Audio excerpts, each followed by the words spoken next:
Sajjala మహానుభావుడికి shock కొట్టిందని చెప్పొచ్చు, లేదా ఘోర అవమానం అని చెప్పొచ్చు.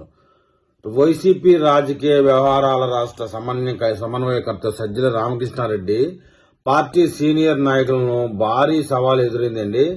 గత 2 రోజులుగా ఆయన పార్టీ జిల్లా స్థాయి నాయకులతో తాడేపల్లి పార్టీ కేంద్రాలయంలో వర్క్ షాపులు నిర్వహిస్తా ఉన్నారు.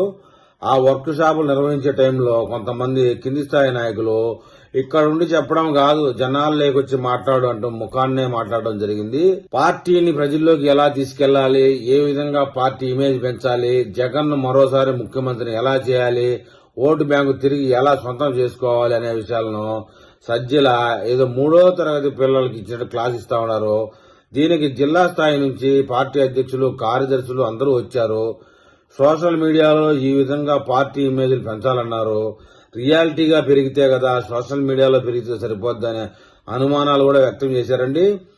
ఆదివారం పార్టీ జిల్లా కార్యదర్శులకు పార్టీని ఎలా ముందుకు తీసుకువెళ్లాలి, టీడీపీపై ఎలా పోరాటాలు చేయాలన్న విషయంపై గంటల కొద్దీ సమయం వారికి వివరణ ఇచ్చారు. అయితే ఈ సమయంలో ఒకరిద్దరు జిల్లా స్థాయి సీనియర్ నాయకులు రుసరుసలాడడం జరిగింది. ఇక్కడ నుండి చెప్పడం కాదు, మీరు ఒకసారి జనాల్లోకి రండి అని సజ్జలకు సూచించారు. దీంతో ఒక్కసారిగా కార్యక్రమం వేడెక్కిందండి. ఏం జరిగింది అంటూ సజ్జల వారిని అడిగారు. దీనికి వారు ఇక్కడ నుంచి మీరు చక్రం తిప్పుతున్నారు గాని క్షేత్రస్థాయిలో పార్టీ విషయంలో సమాధానం చెప్పుకోలేక మేము చాలా ఇబ్బందులు పడతా ఉన్నాం, ప్రజల్లోకి వెళ్లలేక నరకం అనుభవిస్తా ఉన్నామని చెప్పారు.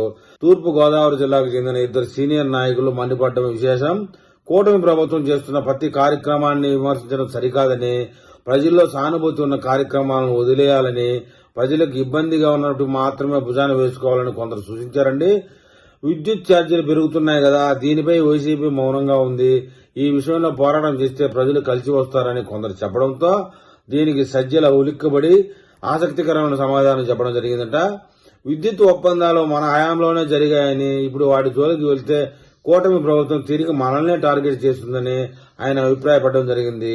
ఈ అభిప్రాయంతో వచ్చిన కార్యకర్తలు మళ్లీ ఉలిక్కిపడడం జరిగింది. అయితే మీరు క్షేత్రస్థాయిలో ప్రజల మధ్యకు రావాలని, ఇక్కడే కూర్చొని చెప్పడం కాదని పలువురు నాయకులు తేల్చి చెప్పారు.